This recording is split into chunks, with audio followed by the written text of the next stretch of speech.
बहुत बहुत धन्यवाद आप सभी साथी को।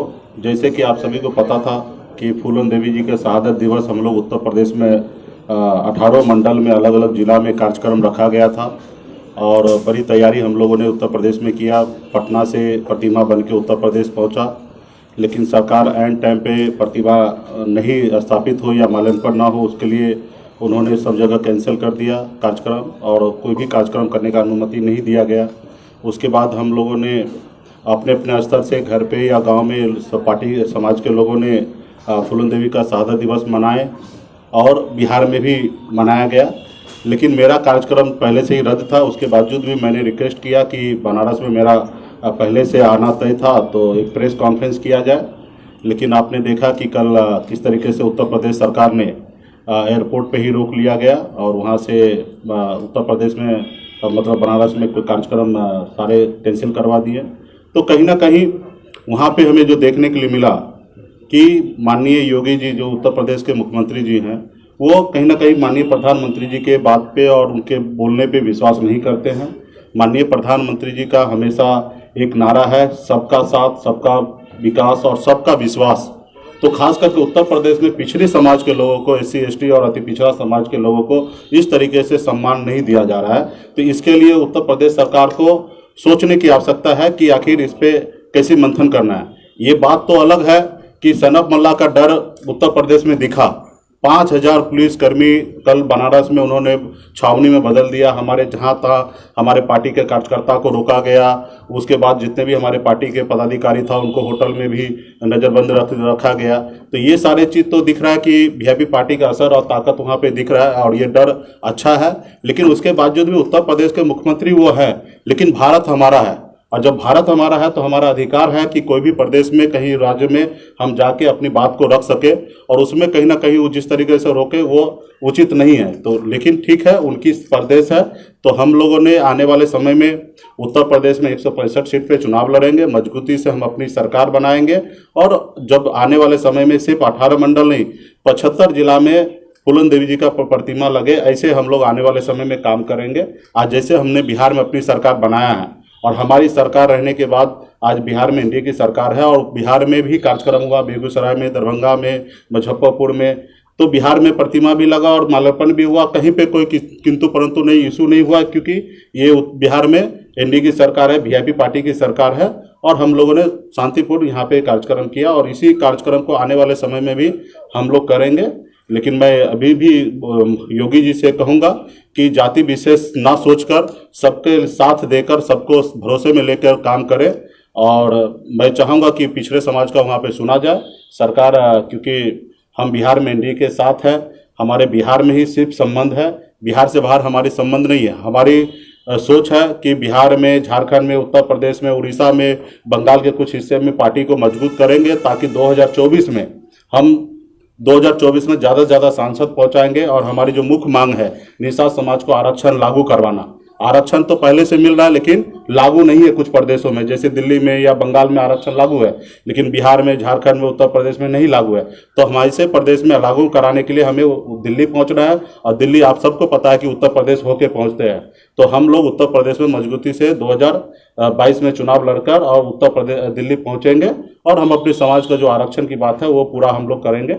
तो इसके लिए और मैं योगी सरकार को कहना चाहूँगा कि भविष्य में ध्यान रखें, इस तरीके से किसी प्रदेश के नेता को, मंत्री को इस तरीके से कस्टडी में ले लेना, ये मुझे लगता है कि सही नहीं है। अगर ऐसा ही रहा तो एक दो नहीं सैकड़ों हम बिहार राज्य में भी दूसरे प्रदेश से नेता को आने से मना कर सकते हैं, लेकिन हम बिहार प्रदेश में माननीय मुख्यमंत्री जी के नेतृत्व में सरकार चल रहा है और मैं नहीं चाहूँगा कि इस तरीके से किसी भी नेता को बिहार प्रदेश में अपमानित हो या उसको हम लोग रोक ले। तो ये कहीं ना कहीं अच्छा नहीं है।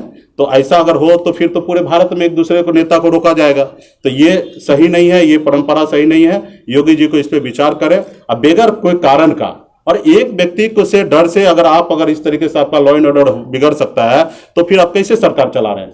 फिर तो आपको सोचना है, आपको विचार करना कि आपको इतने बड़े प्रदेश का मुखिया आप कैसे बने हैं। तो इसके लिए आपको हर नेता को, हर जनता को आपको सुरक्षा देना आपका काम है। आप सरकार में है, आज जैसे हम लोग सरकार में, तो हमारा हर एक जवाबदेही हम पे बनता है, माननीय मुख्यमंत्री नीतीश कुमार जी पे बनता है कि बिहार के हर एक नागरिक को सुरक्षा देना। उसी तरीके से उत्तर प्रदेश सरकार का भी बनता है। तो कहीं ना कहीं हमें ये देखने के लिए नहीं मिला। भविष्य में भी इसी तरीके से बहुत सारा कार्यक्रम होगा। अगर ऐसे किसी प्रदेश का मुखिया का अगर ऐसा मनमाना हुआ तो ये तो भविष्य में अच्छा नहीं रहेगा कोई भी प्रदेश के लिए, कोई भी राजनेता के लिए। तो इसके लिए योगी जी समझेंगे, और विशेष तो वो उनकी राजनीति है, वो अपने हिसाब से कर रहे हैं, और हमारा मकसद है कि समाज को वहाँ जोड़ना। अब मुझे लगता है कि जब कल अगर 18 मंडल में कार्यक्रम होता तो जितना समाज कल यूनाइट हुआ उतना शायद नहीं होता। कल पूरे भारत के निसाथ जो फूलन देवी को मानने वाले लोग हैं, सब लोग एक मंच पे, एक प्लेटफॉर्म पे आए हैं। फूलन देवी 2 बार सांसद रही है। चंबल से लेकर वो सफर को तय किए सांसद तक पहुंचे, सम्मानित पद पे रहे हैं। उसके बाद उनका हमेशा विचार रहा, सपना रहा कि पूरे भारत के निसाथ को एक करे। आज उन्हीं के बताए हुए रास्ते पे हम लोग चल रहे हैं। मैं तो मानता हूं कि फूलन देवी अभी भी जिंदा है। आज उनके बताए हुए रास्ते पे, उनके विचार पे आज हम लोग काम कर रहे हैं और समाज को जोड़ रहे हैं। आज फूलन देवी जिंदा रहती, हम लोगों के बीच में रहती, तो शायद आज ये दिन नहीं रहता, आज निषाद समाज बहुत आगे निकलता। लेकिन उनके बताए हुए रास्ते पे हम लोग आने वाले समय में काम करेंगे, और उत्तर प्रदेश में वीरांगना फूलन देवी का सम्मान हमेशा बना रहे, बिहार में भी बनाएंगे, और पूरे प्रदेश में हम लोग कार्यक्रम करेंगे। धन्यवाद। याद आया आपको? आप सभी को पता होगा कि फूलन देवी जी का कार्यक्रम आज से नहीं, जब से हम पॉलिटिक्स में, राजनीति में, सामाजिक संगठन में आए तब से हम काम कर रहे हैं। आप 2018 में अगर आप सभी को याद होगा तो फूलन देवी शहादत दिवस के रोज हम 5000 महिला एक ही कलर, एक ही साड़ी में, एक ही ड्रेस में पटना के रोडों पे उन्होंने फूलन देवी का कृष्ण मेमोरियल हॉल में कार्यक्रम हुआ था। और हर साल हम लोग कार्यक्रम करते हैं, और हम अपने पूर्वज को, जुब्बा सहनी हो, फूलन देवी को हमेशा याद करते रहते हैं। और ये एक समाज है, ऐसे ऐसे समय में सबको एक जगह, एक प्लेटफॉर्म पे लाने के लिए ये सारी चीजें हैं, तो हम लोग कर रहे हैं। विशेष तौर पर उत्तर प्रदेश हम चुनाव लड़ रहे हैं, तो इस समय चुनाव का समय आया, अभी अगले साल चुनाव होना है, और इस समय में अवसर पड़ा तो हमने 18 मूर्ति हमने वहां पे भेजा और कार्यक्रम किया। यूपी में मूर्ति लगाने पर रोक है क्या? इस बात की जानकारी है आपको? जी हाँ, मूर्ति 2008 में सरकार का गाइडलाइन है कि मूर्ति वहां पे नहीं लगाया जा सकता, और लगाया जाएगा तो उच्च स्तरीय पे परमिशन लेकर लगाया जाएगा। तो हमारा वहां पे था 2 तरह का कार्यक्रम था, अपने खुद के जमीन पे का लगाने का कार्यक्रम था, या माल्यार्पण करने का कार्यक्रम था। तो मूर्ति नहीं लगाने के लिए दिए, इसके लिए भी हमने रिक्वेस्ट किया कि चलिए कोई बात नहीं, मूर्ति स्थापित नहीं होगा, लेकिन माल्यार्पण करने का अनुमति मिले।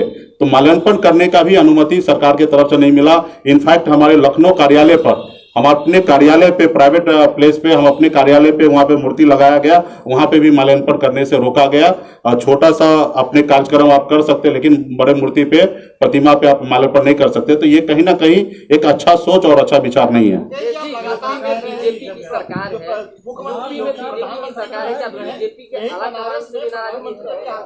योगी की तारीफ करके गए हैं और कह के गए हैं कि चेहरा वही है, तो आप ये क्यों नहीं मान रहे कि बीजेपी की सरकार ने उनको कार्यक्रम करने से रोका है?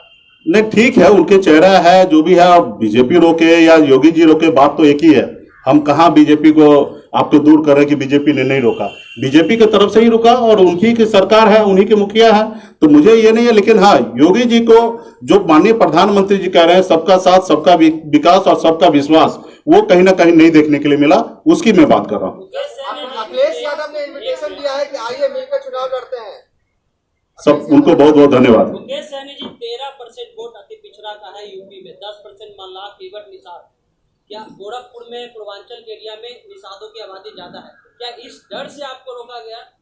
सिर्फ 13% नहीं, 16% सिर्फ निषाद का वोट है, और बाकी पिछड़ी की अगर बात कीजिएगा तो वो 30% के आसपास में है, और उनको डर दिखा। और ये हमारे लिए अच्छा है कि वहां के प्रदेश के सरकार को, वहां के सिस्टम को डर दिखा कि ये वोट मुकेश सहनी के साथ जा रहा है, तो ये हमारे लिए अच्छा है। और हमारी पार्टी मजबूती से 2016 से ही हम उत्तर प्रदेश में सामाजिक संगठन के द्वारा काम कर रहे हैं। अभी हमने पॉलिटिकल पार्टी बनाया, तो हम इस साल 2018 में बनाया, और 2022 में चुनाव लड़ेंगे। अपने दम पर हम कई विधायक को जिताएंगे और आने वाले समय में सरकार बनाएंगे। जब आपकी मूर्ति अभी जब्त कर ली गई तो आगे क्या गारंटी है कि आपकी मूर्ति? जब हमारी सरकार बनेगी तो निश्चित तौर तौर पे हमारे आदेश होगा। जैसे आज बिहार में कहीं पे रोक टोक नहीं हुआ क्योंकि यहाँ पे हमारी सरकार है, तो आज हमने यहाँ पे सब जो कार्यक्रम किया और आने वाले समय में भी करेंगे। तो ये तो आपको पता ही होगा कि जिनकी सरकार होता है वो उनकी निश्चित तौर पे उनका बात होता है, उनको कौन रोकने वाले हैं। तो हम आने वाले समय में करेंगे। अभी उत्तर प्रदेश खत्म हो गया, अभी आप आगे आइए।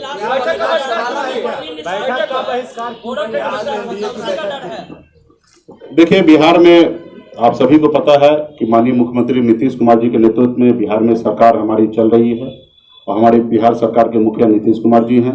और ये बात सत्य है ना कि 4 पार्टी के सहयोग से बिहार में एनडीए की सरकार है, जिसमें बीजेपी, जेडीयू, वीआईपी और हम पार्टी।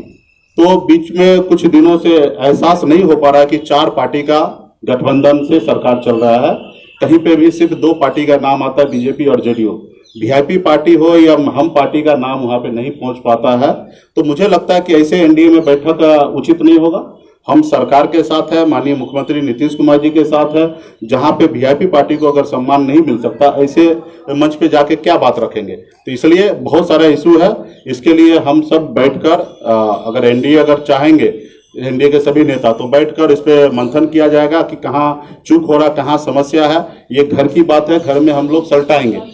ये बात निश्चित तौर पे है कि एनडीए नजर नहीं आता है। तो एनडीए नजर अगर नहीं आ रहा तो मेरा इसी बात से तकलीफ है और इसलिए मैं वहां पे नहीं गया हूं। आज हमारे माननीय मांझी जी हैं, इतना सम्मानित नेता है, पूर्व मुख्यमंत्री रहे हैं। आज उनको भी सरकार में बेहतर जगह होना चाहिए। आज हम लोगों के सहयोग से बिहार में सरकार चल रहे हैं। तो ये सब चीज को कहीं ना कहीं एनडीए के प्लेटफॉर्म हो जहां पे ये सब बात को रखा जाए और सारी चीज देखा जाए कि कहाँ पे लॉ एंड ऑर्डर में क्या सही है, कहाँ नहीं है, कहाँ बाढ़ में क्या समस्या नहीं है। जब इस पे बैठ के हम लोग मंथन करेंगे तो बहुत सारा चीज निकलेगा। लेकिन जब बैठक ही नहीं हो रहा तो फिर बात नहीं हो पा रहा है। और आप सब ने देखा कि किस तरीके से पदाधिकारी यहाँ पे हावी है। हमारे माननीय सम्मानित मंत्री ने कहा कि चपरासी तक बात नहीं मान रहे। तो आखिर ऐसे कौन पदाधिकारी है, कौन ऐसे चपरासी है कि वो बात नहीं मान रहे। तो ऐसे भी जगह पे बात करने की आवश्यकता है। और बिहार के जनता ने हमें चुना है, हमारी सरकार को बनाया है, माननीय नीतीश जी को मुखिया बनाया है। तो आज हम लोगों का एक मकसद है कि बिहार के जनता को लिए काम करें, युवा के लिए काम करें। हम लोगों ने लक्ष्य रखा है कि 5 साल में 19 लाख युवा को रोजगार देना। तो 19 लाख लोगों युवा को रोजगार देना तो कैसे होगा। उसके लिए तो प्लानिंग करने की आवश्यकता है, सबको एक टीम वर्क बन के काम करने की आवश्यकता है। सिर्फ हम पॉलिसी बनाने से नहीं होगा। तो इसके लिए बहुत सारा चीजें हैं और मुझे लगता नहीं कि सब बात इस प्लेटफॉर्म पे रखने की बात है। रहा कि हम लोग आने वाले समय में नहीं, इस्तीफा क्या देना है, इस्तीफा किसको देना है। ये सरकार हमारी है। आप अपने पैर पे कोई कुल्हाड़ी मारता क्या। ये सरकार हमारा है और हम किसको इस्तीफा देने के लिए जाएंगे। ये 4 पार्टी का सरकार है और अपने बात को देखिए, अपने बात को देखिए, सुनिए ना, अपने बात को रखने का सबका अधिकार है। आज हम अपनी बात को हमने रखा है। हमारे एनडीए घटक दल में सबको समझेंगे, बात करेंगे कि ये बात सही है कि एनडीए नजर नहीं आ रहा 4 पार्टी का। तो आने वाले समय में 4 पार्टी का एनडीए दिखे, इसके लिए हमारे सभी साथी को सोचने की आवश्यकता है। सरकार हमारे मुख्यमंत्री जी के नेतृत्व में बहुत अच्छा चल रहा है। कह सकते हैं हम लोग एक दूसरे को मिलना जुलना एनडीए के सभी नेता से अच्छा है। लेकिन कुछ चीजें ऐसे हैं कि जो जब तक हम लोग हर हफ्ता 15 दिन में नहीं बैठेंगे, 1 महीने में, तब तक ये चीज सॉल्व नहीं होगा। तो इसके लिए भी एक ऐसा प्लेटफॉर्म हो जहां पे सब आदमी बैठ के अपने बात को रखे। तो ये इसके लेके हमें थोड़ा सा एहसास हुआ कि एनडीए नहीं दिख रहा, इसलिए हम एनडीए के बैठक में नहीं गए। बाकी हम लोग एनडीए के साथ हैं, सरकार में है, सरकार मजबूती से चलेगी।